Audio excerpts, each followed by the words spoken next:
Bismillahir Rahmanir Rahim. Let us continue with our tafsir of Surah Aal-Imraan bihablillahi wa quwwatih. We are on ayah number 176. قال الله تبارك وتعالى ولا يحزنك الذين يسارعون في الكفر إنهم لن يضروا الله شيئا يريد الله ألا يجعل لهم حظا في الآخرة ولهم عذاب عظيم. So he says, وَلَا يَحْزُنْكَ, let these people not sadden you. Which type of people? Those who يُسَارِعُونَ, hasten to kufr. He says, indeed, they will not harm Allah in aught. Shay'an meaning in anything, or if you like, in aught. He says Allah wants that they should not have a hadh, meaning a share, in the akhirah. This is talking about Jannah. Allah wants that they should have no share of Jannah in the akhirah, and that they will have a painful torment. This refers to Jahannam. Now some Mufassirun have said that this ayah was revealed regarding some people who embraced Islam, but then they apostatized, and this deeply grieved the Prophet. And so Allah Jalla wa'ala is granting the Prophet some solace here. However, the wording of the ayah is general, so it applies to all those people who choose kufr over Islam. Let these people not grieve you. The instruction applies to us as well. So reflecting on this ayah, we may take the obvious lesson that those people who choose kufr, and these are of course the majority of mankind, we must not allow this action of theirs to grieve us. So it means to say that you can control that which grieves you and that which does not grieve you. So if you do feel sad that somebody has chosen kufr, despite your best efforts to have them embrace Islam, and that you feel helpless and hopeless and you are grieving, then you need to control yourself and not allow yourself to be grieved. And the fact that the Prophet is grieving over them shows us how eager the Prophet was to have his people embrace the deen of al-Islam. And so like this, we should also be eager for people to embrace Islam. But if they do not, then let it not hurt you. We also find that people choosing kufr does not harm Allah. But does it anger him? Yes. Does it even annoy him? Yes, it annoys him, but it does not harm him. So there's a difference between being annoyed and being harmed. If you're, for example, praying in a masjid and somebody standing next to you has just eaten raw onions or leek or garlic, and he smells of these vegetables, then the smell would be offensive and would certainly annoy you, but it cannot be said that it harms you. Sure, you may be angry, but you will not be harmed. So it is not possible to harm Allah Jalla wa'ala, though it is possible to make Allah angry or annoyed. Conversely speaking, if everyone obeyed Allah Jalla wa'ala, that would not benefit Allah in aught. It is impossible for mere human beings to benefit Allah. Notice also we pick up an aqidah point. He says Allah does not want for these people to have any share in the akhirah, meaning of Jannah. This want, irada, is irada kawniyah, as we have spoken about in our presentation of aqidah.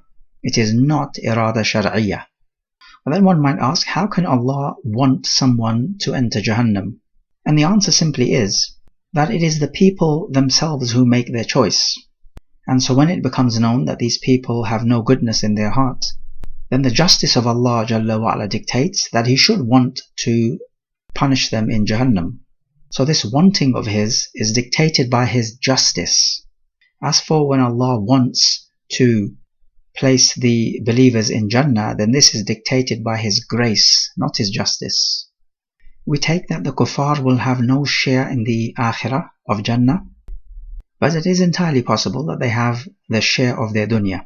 And there are many ayat which talk about this. We may also take from this ayah that the akhirah exists. Ayah 177. Inna alladhina ishtaraw al-kufra bil-imani lan yadurru Allah shay'an walahum adhabun alimun. Here he talks about those people who purchase kufr for iman. In other words, they take the kufr and they give away iman. Basically, that's just another way of saying they choose kufr over iman. Again, he tells us that they will not harm Allah in aught, and that they will have a painful torment. Notice in the previous ayah he says adhabun azim, a great torment, and here he says adhabun alim, a painful torment. Now again, iman and kufr are two key terms which we have spoken about. Anyway, reflecting on this ayah, because Allah uses the word ishtaraw, which means to purchase, it gives us the sense that the kuffar are so embedded and entrenched and infatuated with their kufr that there's simply no saving them. Because when you purchase something, you only purchase it because you desire it. Your heart is attached to it. And so it gives us the sense that their heart is completely attached to kufr. So for people like these, let them go. Turn your attention to other people who have a better chance of embracing the deen. And we also learn, fairly obviously, what a horrible choice they have made, in that they are walking right into a painful torment. And that is, of course, Jahannam. Let's take ayah 178. وَلَا يَحْسَبَنَّ الَّذِينَ كَفَرُوا أَنَّمَا نُمْلِي لَهُمْ خَيْرٌ لِأَنفُسِهِمْ إِنَّمَا نُمْلِي لَهُمْ لِيَزْدَادُوا إِثْمًا وَلَهُمْ عَذَابٌ مُهِينٌ. So he's still talking about the kuffar. He says, وَلَا يَحْسَبَنَّ, from حَسِبَ يَحْسَبُ, to consider. Let the kuffar not consider or not think that we numli, from amla yumli imla'an, which means to grant a delay or a respite. So this is to say that Allah grants them a lengthy life.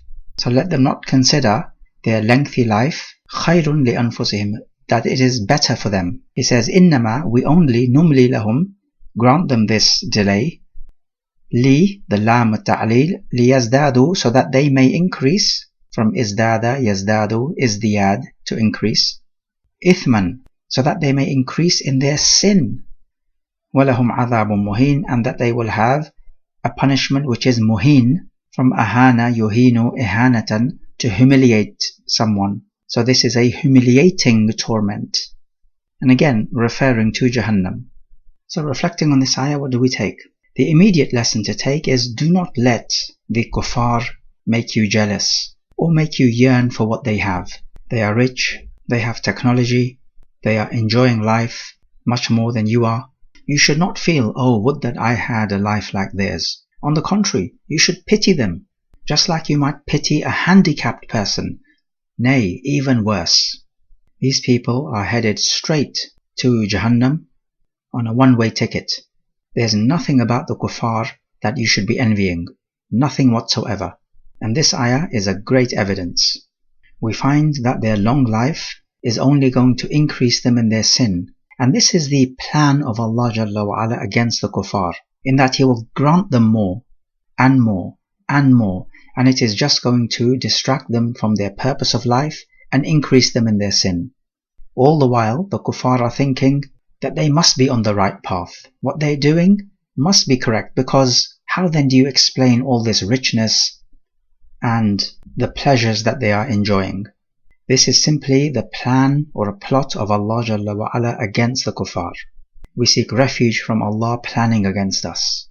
We also learn that a long life is not necessarily a good thing. Authentically in the Sunan, the Prophet was asked, which type of a person is best? And he replied, Man tala umruhu wa hasuna amaluh, the one with a long life and good deeds. Then he was asked, which type of people are the worst? And he replied, Man tala umruhu wa sa'a amaluh, the one who have a long life but evil actions. So these kuffar who live a long life and they die at an old age, you should be full of dread for them. You cannot be in a worse situation than a kafir who has lived a long life. Just think about all the kufr which he has earned. So knowing all of this, we need to reflect on our lives and ask ourselves, as the years pass us by, what are we earning? Is it righteousness or is it evil? We may also take from this ayah that the kuffar are not the same. If you increase in sin, then you're a worse kafir than the one who has less sin. Maybe a kafir died at an earlier age, so he has accumulated less sin. They're all in Jahannam, true, but Jahannam is not one level. Just like Jannah, Jahannam too has grades, but the grades of Jahannam go downwards, and the grades of Jannah go upwards. We also learn that the punishment of Jahannam, not only is it painful, but it is downright humiliating. And that's just the punishment in and of itself, when you're humiliated. And this is poetic justice, of course, because the kuffar, when the message of Islam reached them, were too proud to embrace it. So it's only fitting that they should be humiliated, because that is the opposite of being proud. هذا والله أعلم.